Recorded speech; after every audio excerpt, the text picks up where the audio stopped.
Paz y amor para todos ustedes. Recién me hicieron una pregunta interesante y a base de esta pregunta quisiera tocar un tema también importante relacionado con la meditación. Y la pregunta es la siguiente. Últimamente me echo en la cama a meditar y me tocan las piernas, a veces hasta 3 veces. ¿Esto de qué puede ser? Muchas gracias, Paz. No le puedo proporcionar a esa persona, esa persona que me sigue en mi canal, una respuesta definitiva, porque realmente no sé qué está pasando ahí, no pueden haber muchas explicaciones. Una de las explicaciones es que es una parte de lo que se conoce como fantasía, ¿no? Una percepción que no está basada en la realidad, ¿no? Esas fantasías, esas sensaciones pueden crearse por el cerebro, ¿no? O sea, por la mente más que por el cerebro, por la mente. Y en este caso particular es más probable que así sea. ¿Por qué? Porque la persona, según su mensaje, medita acostada, ¿no? Y cuando meditamos acostados, muy a menudo perdemos esa sensación clara entre la realidad y el sueño, ¿no? Por eso yo no recomiendo meditar en la posición acostada para las personas que empiezan su camino espiritual, que empiezan con la práctica de la meditación. Ahora sí, a veces hacemos meditaciones acostados, pero es más bien como una excepción, ¿no? Y esto puede ser considerado también como práctica de relajación, ¿no?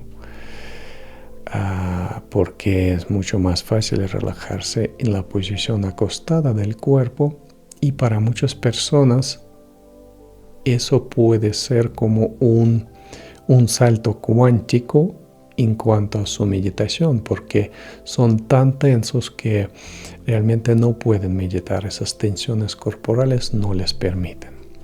Pero debemos tener cuidado con lo que percibimos, ¿no? Porque esas percepciones nos pueden llevar por un camino equivocado, ¿no?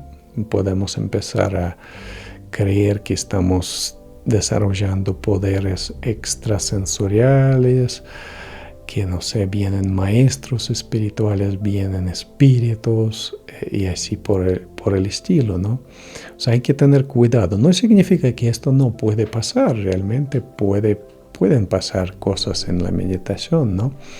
Pero hay una expresión muy interesante en el budismo zen, y bueno, hay diferentes como fuentes, o sea, no se sabe ciertamente quién dijo esto. Posiblemente incluso el mismo Buda fue quien dijo esto, ¿no?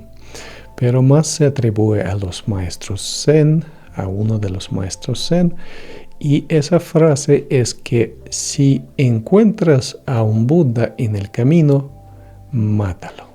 Y suena muy fuerte, yo sé, nos asustan. No es en el sentido directo, ¿no? O sea, es en el sentido metafórico, por supuesto. Es lo mismo cuando Jesús hablaba de sacar el ojo, que si tu ojo te tiente, sácalo y échalo de ti, o si tu brazo te tiente, córtalo y échalo de ti. Por supuesto, Jesús no hablaba de una forma literal en este caso, no sugería cortar el brazo, sacar el ojo, simplemente quería poner énfasis, usar una hipérbola para destacar la importancia del control, ¿no? de autocontrol. de lo que observamos, lo que tocamos, así por el estilo, ¿no? Y si yo saco el ojo o corto el brazo, por supuesto, eso puede ayudar a no ser tentado, pero el problema no está resuelto, ¿no? O sea, está resuelta de una forma violenta, pero internamente no he resuelto ese problema, ¿no? Sigue ahí. Entonces, no hay que tomar todo de una forma literal en las enseñanzas espirituales, porque, por ejemplo, muy a menudo se habla de la muerte, de matar a uno mismo, y eso muchas personas malinterpretan y se asustan, ¿no? O sea, no se trata de matar a uno mismo, sino de matar el ego, ¿no? Matar la personalidad para poder disolverse en lo divino. Entonces hay que entender esas enseñanzas y entender que muy a menudo los maestros no hablan de una forma literal, sino usan lo que se llama la hipérbola, usan la exageración para destacar cierta idea, cierto concepto, para dar más énfasis a lo que están diciendo. Entonces hay que tomar eso en cuenta. Y esa frase de que si encuentras a un Buda en el camino, si encuentras al Buda en el camino, mátalo, significa que justamente esto, que debemos tener cuidado con lo que percibimos en la meditación, ¿no? Lo más importante en la meditación es lo que en el budismo se conoce como shamatha o calma interior, ¿no? Tranquilidad interior, silencio interior. Entonces, eso debe ser el criterio de que realmente estamos haciendo bien, ¿no? Si cada vez estamos más para adentro, si cada vez la mente es menos activa, si sentimos cada vez más paz aquí en el chakra del corazón o en general, en la conciencia, nuestro estado se cambia el estado de paz, significa que estamos progresando en la meditación, ¿no? Esos espacios del silencio deben volverse cada vez más y más grandes. Pueden surgir otras emociones como la emoción del amor. Eso también es el indicio de que estamos realmente progresando y avanzando en la meditación. Cuando el amor surge no solo como respuesta a algún objeto vivo a quien podemos amar, sino sin un objeto, ¿no? O puede también surgir como unas sensaciones de amor universal, ¿no? Y las personas que empiezan la práctica de meditación a veces empiezan a experimentar ese amor universal que amo a todo el mundo, a todos los seres vivos, incluyendo a las personas, que es lo más difícil, ¿no? Es fácil amar a los árboles, a los animalitos simpáticos, ¿no? Pero es muy difícil a veces amar a los humanos sabiendo toda o sea, observando más que sabiendo, observando toda esa barbaridad y maldad que perpetúan día tras día, ¿no? Cómo tratan a la naturaleza, cómo tratan a los animales. Realmente el corazón ¿cómo decirlo? Se encoge al ver toda esa crueldad humana, ¿no? En vez de vivir en paz, en vez de vivir en amor, en vez de vivir en armonía, colaborando, ayudándonos mutuamente, estamos destruyéndonos como humanidad, estamos destruyendo la naturaleza, que es nuestro hábitat, ¿no? O sea, no tenemos otro planeta por el momento.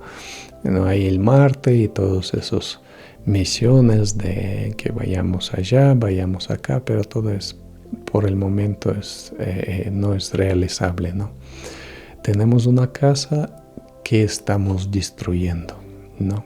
O sea, es como alguien está viviendo en un departamento y bota el veneno en su propio departamento, destruye las paredes, destruye, no sé, rompe las ventanas, lo que sea, ¿no? Ensucia, bota la suciedad dentro del departamento, más o menos es lo que está haciendo la humanidad. Entonces, bueno, perdón, me alejé un poco del tema principal.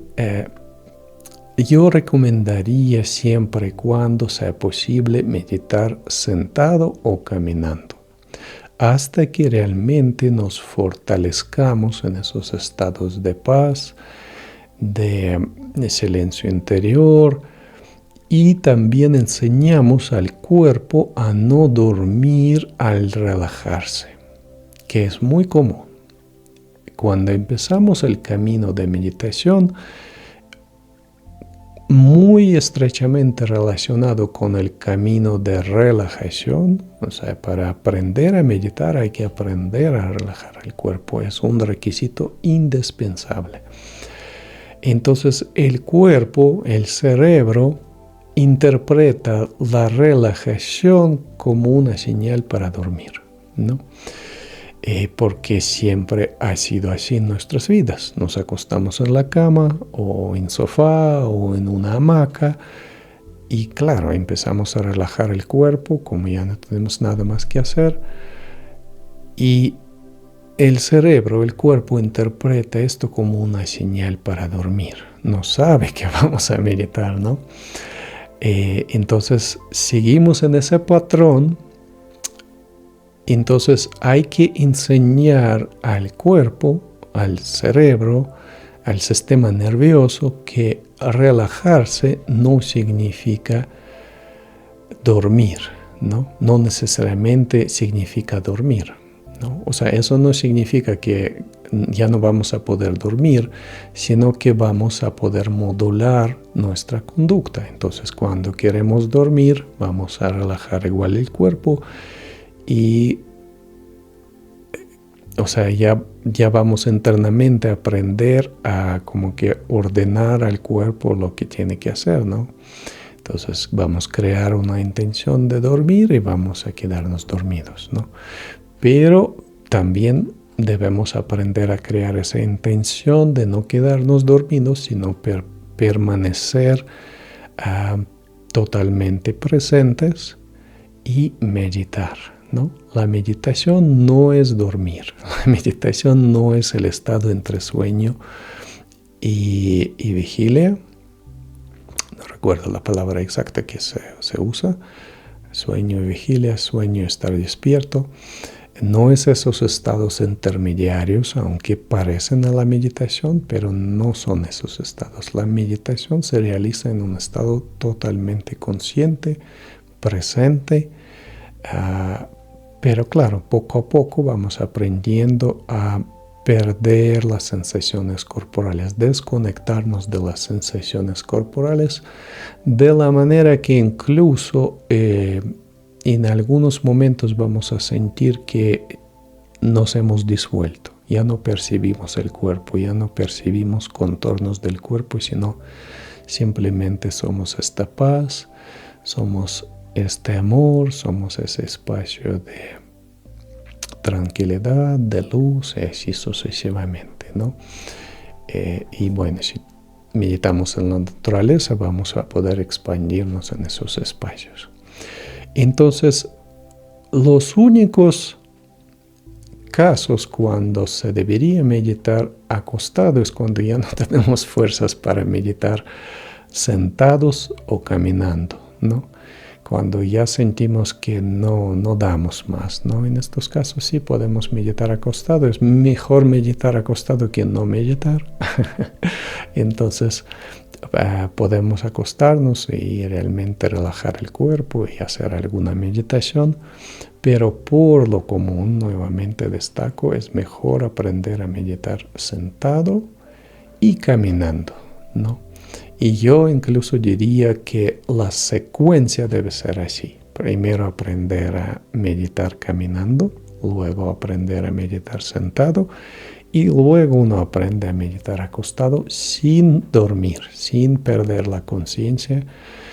Y realmente son niveles muy altos de la práctica meditativa. O sea, realmente meditar acostado, ¿no? Pero permite una mayor desconexión porque puedes realmente olvidarte por completo del cuerpo y relajarlo por completo, y eso sí permite llegar a unos niveles muy profundos de meditación y separarte del cuerpo por completo, que es un nivel de la práctica muy alto, ¿no? A veces las personas salen del cuerpo de una forma no voluntaria, ¿no? Pero en la práctica de la meditación uno puede aprender a hacerlo de una forma voluntaria, pero este nivel de la práctica es un nivel bastante avanzado, ¿no? Entonces, yo creo que esas sensaciones de que alguien me toca, y recién en una clase una persona me dijo lo mismo, que sentía que alguien tocaba su brazo, surgen con las personas con una capacidad sensorial más alta de lo normal, ¿no? Bueno, es difícil decir qué es lo normal en este sentido, ¿no? Porque no hay un criterio definido, mucho depende de cada uno de nosotros, y por eso es tan difícil como que convertir la meditación, crear cierto esquema para la meditación, crear incluso cierta metodología para la meditación, porque somos tan diferentes, tan infinitamente diferentes. Cada persona es un mundo. Entonces es imposible encajar a todos en una sola práctica. Por eso existen tantas prácticas, ¿no? Tantas diversas prácticas, porque lo que te sirve a ti no necesariamente va a servir al otro. Lo que me sirvió a mí no necesariamente va a servir a los demás.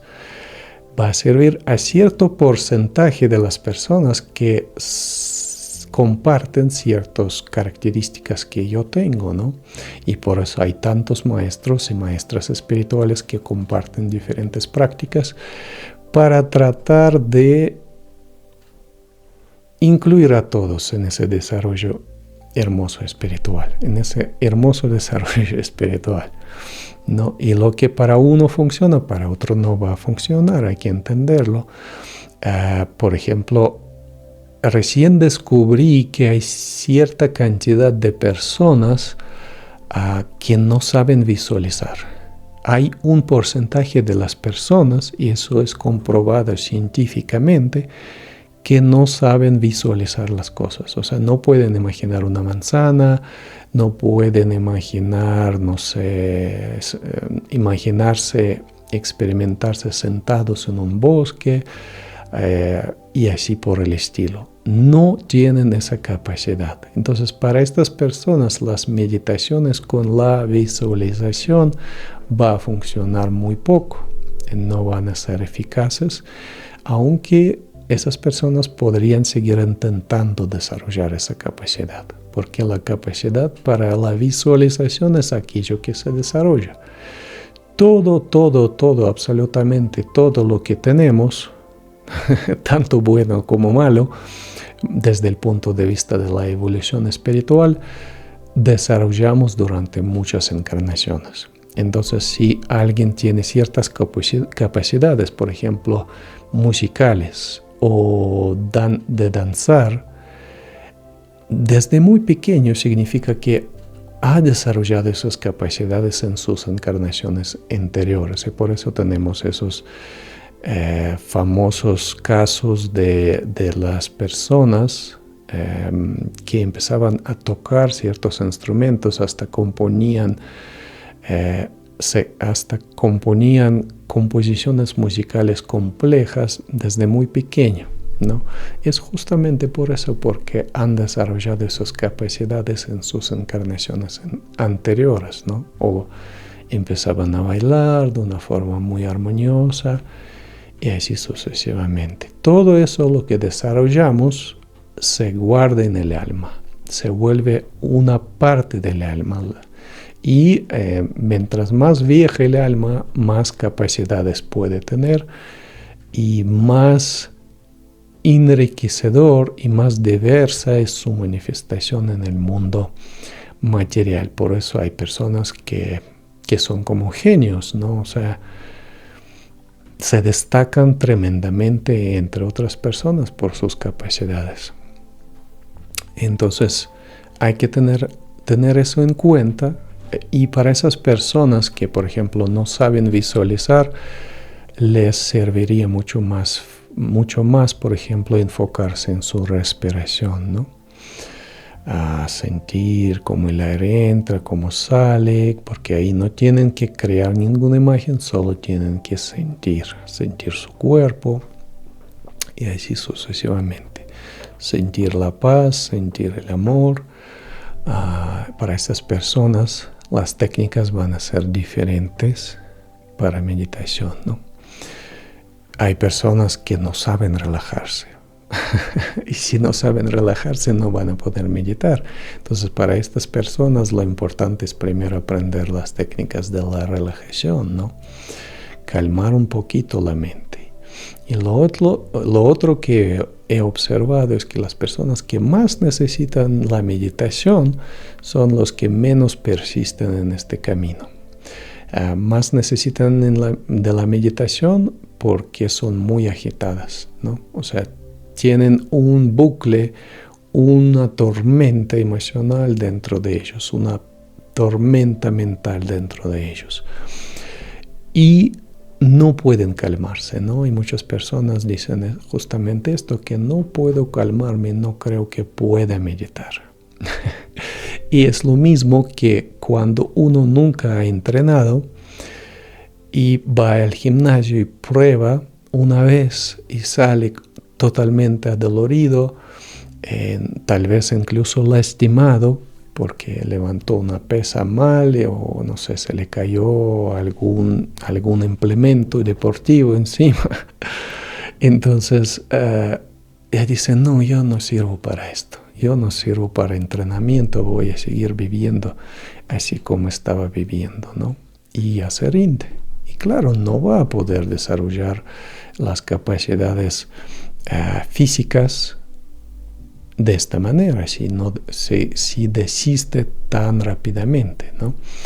Entonces, es lo mismo con la meditación, que es un entrenamiento álmico, un entrenamiento espiritual. Podemos decir que es un entrenamiento mental, aunque no me gusta mucho esa expresión, porque no entrenamos la mente. Más bien queremos apagar la mente, queremos calmar la mente, que no intervenga, ¿no? Por eso no me gusta mucho esa expresión, pero a veces sí se usa como entrenamiento mental. Pero realmente es el entrenamiento álmico, es un entrenamiento espiritual, es entrenamiento no mental más bien, ¿no? De aprender a apagar la mente, aprender a desconectar la mente, aprender a salir de ese caos mental que la gran mayoría de las personas tienen, ¿no? Y entonces recomendaría a esas personas que tienen esas sensaciones no prestar mucha atención a esto, no darles importancia, porque si le damos importancia pueden seguir repitiéndose y pueden distraerles de lo más importante, que es esa sensación de paz, de amor, de tranquilidad, de relajación que debemos tener en la meditación, ¿no? Y esas sensaciones son sensaciones iniciales. Luego, las siguientes etapas, nuevamente, no todos llegan a esas etapas. Uno aprende más bien a meditar fuera del cuerpo, expandirse fuera del cuerpo. Por eso se habla de la expansión de la conciencia. Y esa expansión se realiza fuera de los límites corporales y así crecemos como conciencias, ¿no? Pero eso es un nivel bastante avanzado, se conoce como yoga de la conciencia. Entonces eso, quería compartir esa reflexión pequeña, aunque se extendió por 24 minutos, pero había que tocar muchos temas correlacionados. Les mando un gran abrazo de luz, de amor, de paz y nos vemos en los siguientes videos.